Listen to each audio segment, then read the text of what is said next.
Olá pessoal, vocês provavelmente estão vindo aqui através de outro vídeo, porque esse vai ser um vídeo bem redirecionado aí que a gente vai fazer. Nesse vídeo a gente vai estabelecer as nossas premissas básicas para todo o nosso pensamento. Porque se a gente quer estabelecer premissas psíquicas, psicológicas, a gente também tem que estabelecer algumas premissas metafísicas. Para isso a gente vai utilizar de diversos conhecimentos, de diversas doutrinas. Entre delas, nós vamos utilizar a teosofia, a cabala, o hermetismo. Também vamos ter algumas inspirações na tradição hindu e também inspirações dentro da filosofia, como por exemplo o Deus de Spinoza, e também teremos outras inspirações como as platônicas e neoplatônicas. Isso será feito porque através desses termos basilares nós vamos desenvolver todo o nosso pensamento. O que está acima é como está abaixo. Então, vamos lá e vamos responder essa perguntinha bem simples. O que é Deus?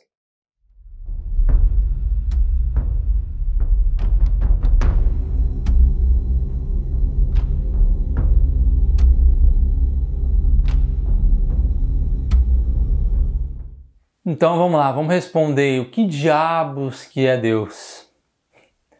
Deus é a totalidade de toda a existência. Se a gente somar tudo que há nesse universo, tudo que eu estou vendo aqui, tudo que existe no mundo, no universo inteiro, então nós teremos Deus. Mas Deus não é somente isso. Deus é toda a existência, a completude de todas as coisas que existem, mas também a transcendência de todas essas coisas. Portanto, ele possui uma existência independente de sua criação. Então, num primeiro momento, a gente pode cair numa concepção panteísta de mundo, justamente a de Spinoza. Mas com um pouco mais de elaboração, a gente acaba indo para uma perspectiva panenteísta. Deus é a existência, a soma de tudo que há, mas também a transcendência de tudo aquilo que há. Antes de iniciar mais profundamente o nosso pensamento, eu preciso fazer um disclaimer a respeito da epistemologia de Deus. Deus é uma entidade epistemologicamente impossível de ser entendida na sua integralidade pelo homem. Portanto, a gente pode entender apenas o modus operandi de Deus, como Deus pensa. E entender um pouquinho de como Deus pensa já é suficiente para uma vida, eu acho, não é mesmo? Outro disclaimer que é preciso ser feito. Disclaimers e mais disclaimers, mas é necessário. A outra conceitualização equivocada dentro do estudo das religiões. Essa é a divisão entre monoteísmo e politeísmo. As principais religiões politeístas são justamente o hinduísmo e as religiões de matrizes africanas. Essas cultuam múltiplas divindades. Mas para quem tem uma visão um pouco mais profunda, sabe que essa é uma conceitualização equivocada, muito com viés ocidental, também com um viés fortemente cristão, mas na verdade essas religiões enxergam múltiplas entidades, contemplam múltiplas entidades, mas sabem que todas essas são um reflexo de uma somente. Todas essas religiões possuem a consciência da unidade. Portanto, é quase que um equívoco você fazer essa separação puramente academicista, e é sim uma separação equivocada. Por exemplo, no hinduísmo, nós temos Brahman, a unidade que transcende a criação. No candomblé, por exemplo, nós temos a figura de Olodumare, outra figura que transcende a dualidade criada. Novamente, a unidade expressa dentro das pressupostas religiões politeístas. Bom, aqui nós definimos o que é Deus. Nós vamos utilizar algumas clássicas definições aristotélicas para organizar a nossa jornada. Vamos responder aqui o que é Deus. Ele é justamente isso. Toda a existência somada mais a sua transcendência. Mas vamos percorrer também o caminho de como é Deus e por que é Deus. Então vamos lá. Como é Deus? Se lembra que eu falei que ele é epistemologicamente impossível? Aqui vai uma historinha hindu para exemplificar tudo isso. Uma historinha muito clássica. Estava lá Krishna, que é um dos avatares de Vishnu, e estava ele lá, criancinha, brincando na terra, como toda boa criança deve fazer. E lá de 4 pés na terra ele fez algo muito comum que toda criança adora fazer. Pegou um punhado de terra e botou dentro da boca. A mãe de Krishna vendo isso falou: menino, tira essa terra da boca, abre a boca, menino, tira essa terra da boca. Mas Krishna falou assim: ó, se eu abrir minha boca, a senhora não vai aguentar. Ela falou: como assim? Como assim não vou aguentar? Foi lá e forçosamente abriu a boca de Krishna. E quando ela abre a boca de Krishna, está lá no céu da boca de Krishna todo o universo, todos os universos possíveis, múltiplas existências, todas as constelações, inclusive ela, no meio disso tudo, se perdendo na imensidão da existência. Lá ela entra num profundo êxtase, sai de si, acaba entrando num transe. Krishna, percebendo isso, vai lá e dá um tapinha na cabeça de sua mãe e ela volta para o normal e fala: viu? Falei que você não ia aguentar. Portanto, a gente precisa delimitar aonde a gente pode ir.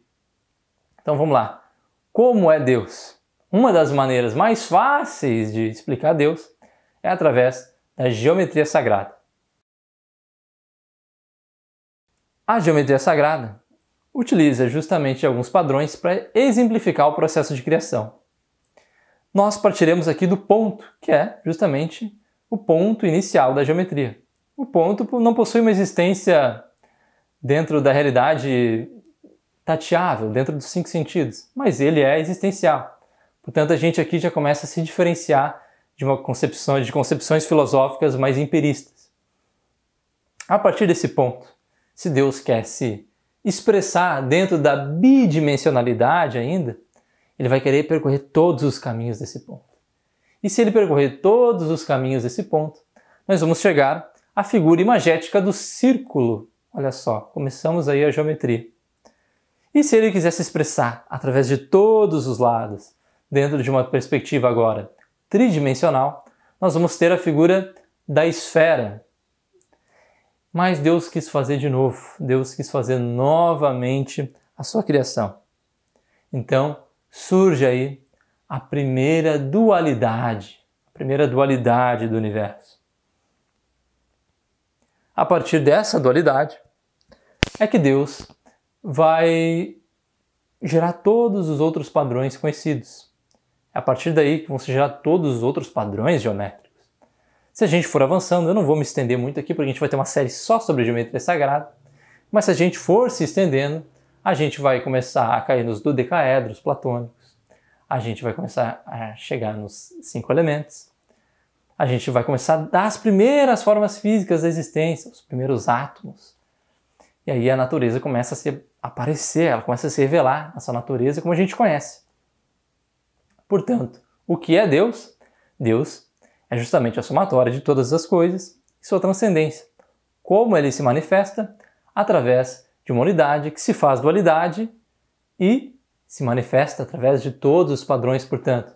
Mais ou menos como na computação. Na programação, por exemplo, nós utilizamos 0 e 1, e através desse 0 e 1, a gente cria toda a existência da rede mundial de computadores, por exemplo. A natureza não é tão diferente assim. E se a gente pegar essas dualidades e juntar elas, aproximar elas, a gente cria várias outras relações, forças magnéticas, que vão se transfigurar para os nossos estudos psíquicos também. Nessas intersecções entre dualidades, a gente tem aí a figura da unidade de novo, olha só. É a unidade se manifestando dentro da dualidade, quando relacionada. É preciso ter um pouco de pensamento abstrato para entender isso. A gente vai superar algumas concepções de tempo e espaço para gerar essas figuras. Portanto, Deus se dá dessa forma, através da dualidade que se manifesta de muitas maneiras. Agora, por que ele é assim? Bom, Deus é assim, simplesmente porque ele é assim. Como no fogo, a natureza do fogo é gerar luz e esquentar. Deus não é muito diferente. Deus é assim, porque ele simplesmente é. Essa é a sua natureza ontológica. Ele simplesmente se expande e se experiencia. Não poderia ser outra forma. De todas as possibilidades possíveis, Deus não poderia se dar de outra forma.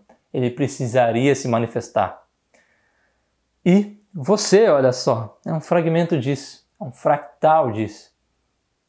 É através da sua existência, Deus consegue experimentar um pouquinho mais. E ele vai ficar ainda mais expandido se você exercer a sua verdadeira vontade nesse mundo. Mas esse é um assunto para outro vídeo já. Você não é muito diferente de um rio, você é um rio que vai passar por muitos afluentes, que vai percorrer muitos caminhos, mas como todo rio, sempre retornará ao mar. Eventualmente você retornará à unidade, eventualmente você voltará ao Pai. Então, recapitulando, o que é Deus? Deus é toda existência e sua transcendência. Como ele se dá? Uma unidade que se manifesta dual e gera toda a existência. E por que ele é? Porque esta é a sua natureza ontológica. A partir de todas essas premissas é que a gente vai desenvolver todo o nosso pensamento. Inclusive, essa unidade, ela transcende justamente essas entidades. Essa entidade, ela sobrevive inclusive num período, como a gente estuda dentro da teosofia, de pralaya. Então ela resiste, é impossível ela não existir. Essa não existência é impossível. Mais uma premissa. A inexistência não existe. Sempre estará lá Deus, mesmo no universo não manifestado. Dado todas essas premissas, a gente já tem um terreno para começar a trabalhar as nossas próximas teorias. Até a próxima!